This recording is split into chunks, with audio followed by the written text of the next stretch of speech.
Hi, my name is Laura Burgoyne, and I'm excited to be joining together with my sister Connie Blackwood in the NOSA Unleashed podcast. Here, we want to expose the stigma surrounding mental health issues by illuminating and discussing real-life challenges and obstacles, keeping us paralyzed and fearful to move forward. Let us inspire you to believe there's more to life than what you're currently experiencing. You can rise from your despair and find hope for the future. It's time to end the silence, remove the stigma of mental health, and to pursue the path to purpose and fulfillment. We will do this together because no one stands alone. Welcome back to the NOSA Unleashed podcast. I'm Laura Burgoyne, and I'm glad to be here with my sister Connie Blackwood as today we tackle the subject matter of accountability. And accountability is something that I lacked in my life for a long time. And it actually led to a lot of negative behaviors in my life, and ultimately to my emotional and physical burnout. And so this topic is extremely important because if we don't have people that we trust in our life that we've given permission to hold us accountable to things, both positive and negative, it can cause many issues in our lives. And so, Connie, welcome to this conversation. Thanks for having me. I look forward to talking about this topic, actually. Yeah. Tell me more. What's your I most think important? I think we all need someone that who can call us out and tell us when we're stuck in a rut and need some movement forward. And it takes somebody that we completely trust, that we're willing to do that with. And it's somebody that you should have in your life on a regular basis. I mean, me and you have been kind of doing this accountability thing for almost 4 years now. And it's been amazing. I try to think back to what life was like beforehand. And then I'm just like, how did I live life before this? Like, I had other relationships that were somewhat accountability, but they were more encouraging than calling me out in a lot of ways. And then I did have one that was pretty solid, but we only met like once a month. So the weekly accountability is a lot different than someone who meets you once a month and then goes, dude, what are you doing? Great. Right. And so for me, I think just having that consistent person there that is walking with you is huge, that can challenge you and not just leave you where you're at, but at the same time encourage you so you're not like always beating yourself up either. It's got to be this beautiful balance. And I think we've learned that balance quite well, but it's taken time because in the beginning, we had no clue. We were just like trying to figure out who each other were and like grow as sisters before we got the accountability piece down. So, but I think we're pretty good now. Yeah, when I think back, so when I had my burnout at the age of 32, I had nobody in my life to hold me accountable. And that was because I didn't give anyone license to hold me accountable. And for too many years, like I lived in this perception of perfection, and I felt like everything was my responsibility, like similarly that we talked about in our last podcast, but to the point where it was impacting me personally in such a detrimental way. But I had put this perception out that everything was great and everything was perfect, and I felt like I couldn't tell people, or I couldn't trust people with the truth of what was going on, because then they would see me as a failure, right? And so I had significant obstacles that kept me from wanting or being open to having people to hold me accountable in my life. And it actually took me to hit rock bottom and have my complete burnout before I sought out accountability. And the first place that I received that from was actually my counselor. And I started seeing him once a week. And he started calling me out on my stuff. And he started, speaking truth to me in areas of my life where um, I was oblivious. I was living my life with destructive behaviors, with destructive thoughts to the point where I couldn't see past it. And I went and I saw him weekly for a year or so before I was able to start walking on my own 2 feet. And then you fast forward another, I think it was about 8 years, no, 7 or 8 years. And then the whole world went into crisis with the pandemic. And I hit another season where I felt like I was feeling like I was so isolated. I was feeling that was losing my sense of identity and purpose. And that's when I really felt strongly in my heart, Connie, to reach out to you and start connecting with you weekly. And when I first started connecting with you, I had absolutely no idea what it was going to be like. Because prior to that, you and we hadn't really had a close relationship.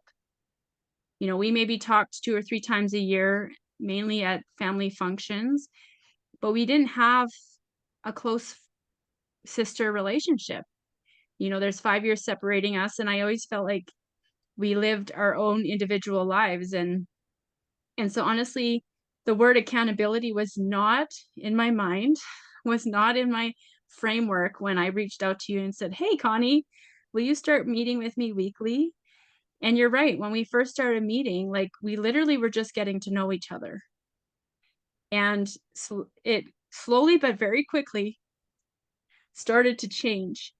And as we started getting to know one another and getting to know our hearts, and we started sharing more about, our dreams and our desires and our struggles, that's when the whole accountability piece really morphed in our relationship.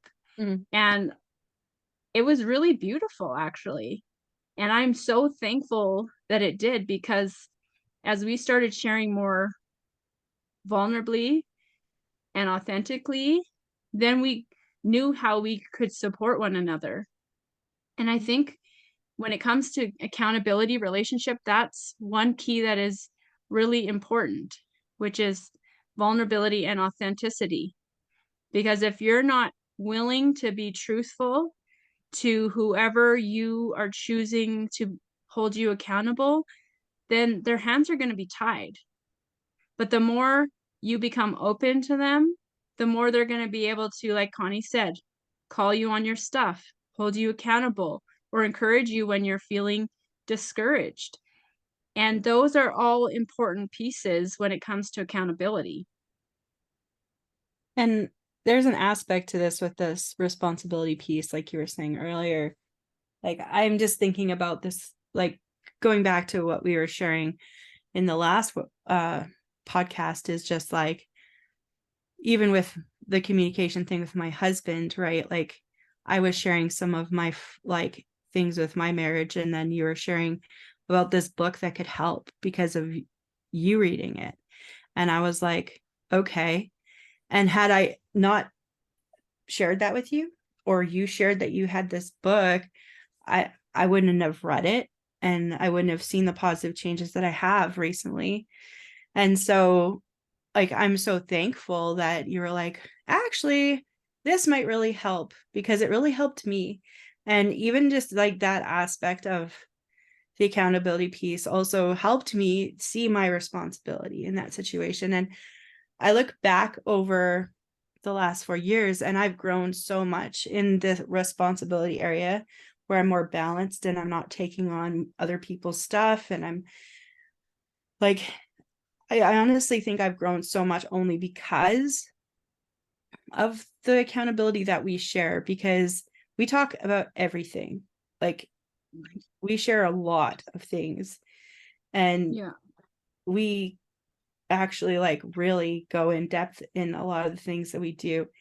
And that's, I think, where you're going with the authenticity and the openness. Like, you need to go deep in order to Yeah. have that. Otherwise, if you only take it to a certain level, then that's the only level that you're ever going to achieve that in. And that's as far as you'll grow. Mm-hmm.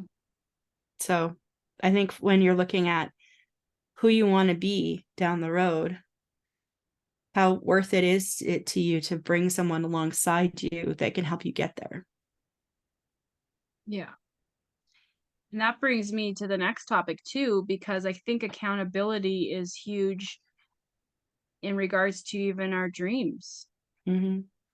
Because Connie, I'll speak for myself, but when we first started meeting, I had no intention of talking to you about my my desires for my future and my desire for writing and my nonprofit, but that all came out,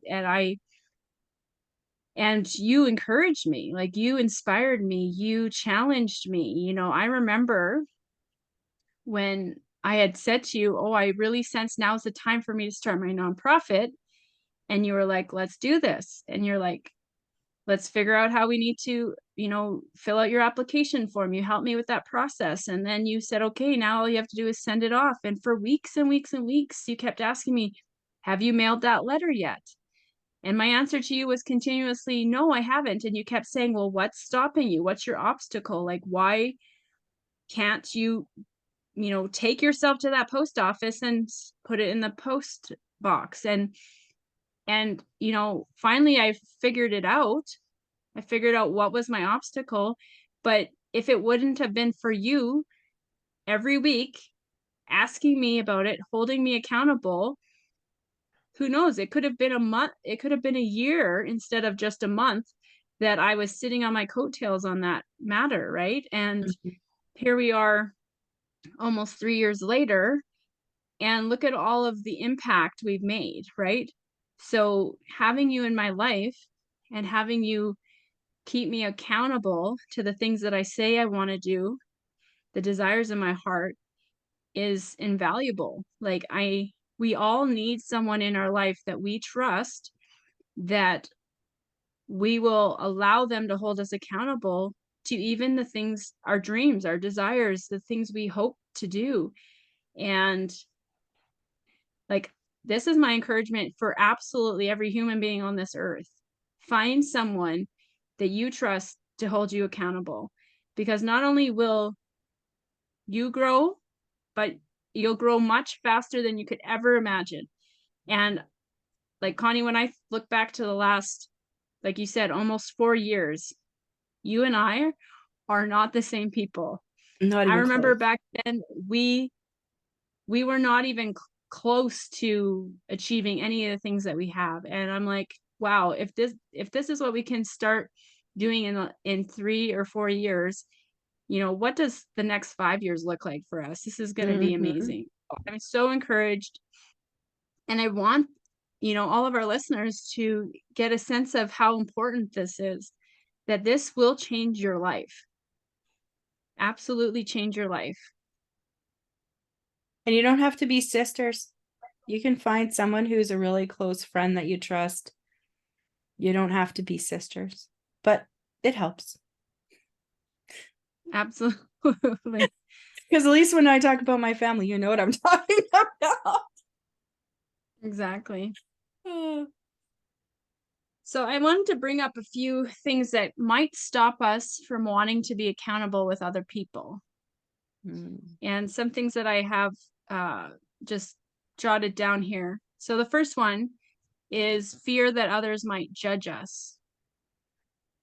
Right? Like if we're struggling, like I told you in my example, like I didn't want anyone to know I was failing.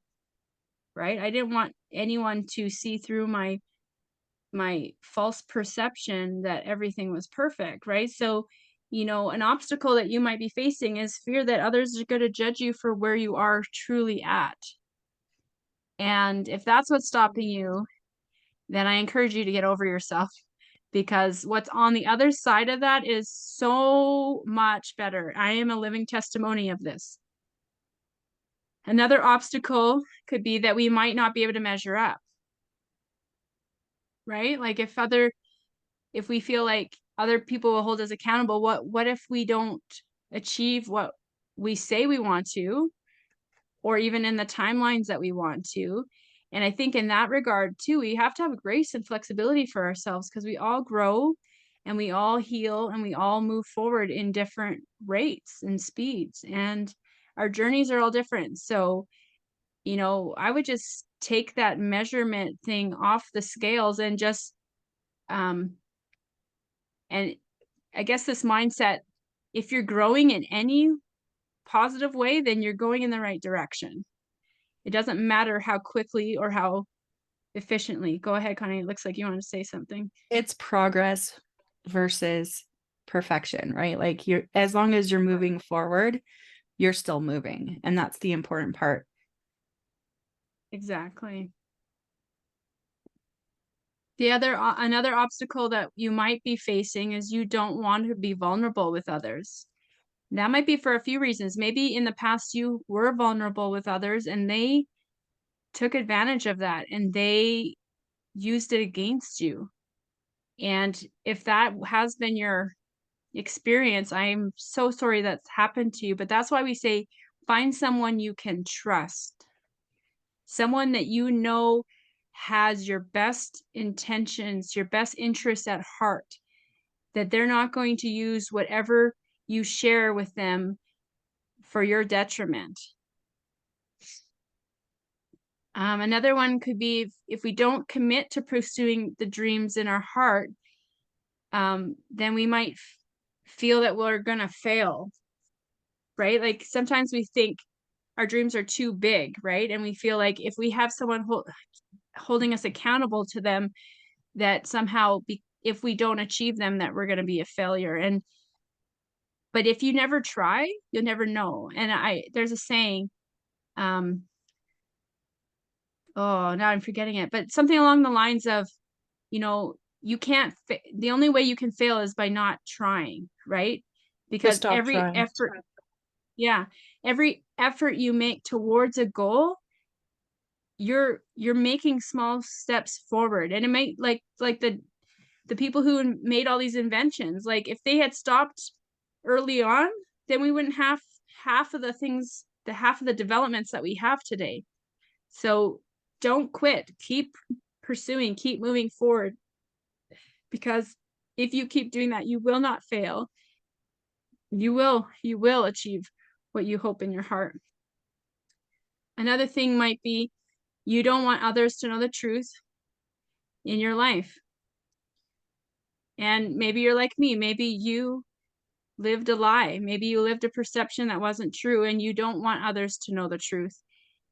But that's a death sentence. That's not a place of living. That's not a place of thriving. And I would encourage you to, be willing to acknowledge where you're at, but also have a desire to move past it so that you can actually start growing and living your best life. And then the last one I have jotted down here is we might be too busy to invest in ourselves. We make excuses or procrastinate. And how many times have I done that? Oh my goodness. Oh, I don't have time to do this. Or I don't have time to that. Well, the honest truth is if I don't make time, then you're right. I don't have time because I wasted on something else that doesn't matter. And Connie, honestly, the more time we have spent on pursuing things that matter, the more we've grown. And the other things that have sucked and wasted so much of my life are they've just disappeared because they don't matter anymore, right? And so you will invest in the things that matter the most. And so why not make that your dreams, your desires, and the things that you hope to achieve in your life? I wanted to go back to the one before, not to take away from what you're saying, but I think a lot of times when it comes to things that we're not willing to share, we think that keeping it secret is healthy and good for us. But there's a difference between privacy and secrecy. And privacy is important, but secrecy is basically a place where you don't let anyone in. That's a space that you've created just for you. And that is a very unhealthy place. I know because I lived in secrecy for much of my life. And if you've read my book, you know. And so to be completely honest, that is a scary place to be, because you don't let anybody in there, and you feel safer and safer just putting more stuff in that space and not letting anyone in. And then you end up isolated, you end up pushing relationships away, and it's a very unhealthy place to be, and it stops you from moving forward. I stayed in that place for a long time, and it almost became a prison for me. So I would encourage you that if you feel like you can't share anything with anybody, you need to find a person that you trust. You need to invest in a relationship with someone who has proven themselves trustworthy, who's proven that they're not a gossip, who's proven that they can keep things to themselves, and they have to also show you that they want to walk with you, that they care about you, they care about your present, your path, like in your future, where you're going, right? And so I would say, if you're in that place, let it go, because there's nothing more freeing than breaking free of that prison of secrecy. Mm-hmm. So true. So I guess before we leave today, I just want to present a question to all of you who are listening. What struggles do you have in your life that you need someone's support to overcome? Or what dreams and goals do you have that you need someone to hold you accountable to achieve? These are two of the most common reasons we need accountability in our life. Things that we need to find healing from and overcome, and also someone to hold us accountable to pursuing our future. And so just think about what obstacles are standing in your way. And then I want you to just think of ways you can remove those obstacles. Maybe it's you have to change the way you think about life, think about accountability, or even the people around you, and start brainstorming who are the people in your life you can trust. Who are the people in your life that you know have your back no matter what, and that they would actually feel honored to be asked to be such a significant person in your life. Start thinking about who those people might be, and then have the courage, like I did, to actually reach out to them and say, hey, would you be open to meeting once a week and us just journeying together, and you potentially hold me accountable to some of the things that I'm working through? And my hope and my encouragement to you is that you would have the same experience that Connie and I have had, which is that it has literally changed our life. It has catapulted us into areas we never thought possible. There was dreams in my heart that I had since I was 16 years old that I had started believing that they would never come to pass, and that I had missed my time. And here I am starting to step into some of them, and it's an exciting time for us. So that's my hope and my desire for all of you who are listening. So yeah, I just leave you with those thoughts, and yeah, we would love to hear from you. If you need more support or would like to give us feedback, we'd love to hear from you. You can do so on our website at nosafoundation.com, or even leave a comment here on this podcast. So Connie, any final words before I close up for today? Don't live life alone. Don't live life alone. Good words. Don't live life alone. Well, on that note, you guys be blessed, and we'll see you next time on the NOSA Unleashed podcast. Bye. Bye. Thanks for tuning in. Join us next time on the NOSA Unleashed podcast.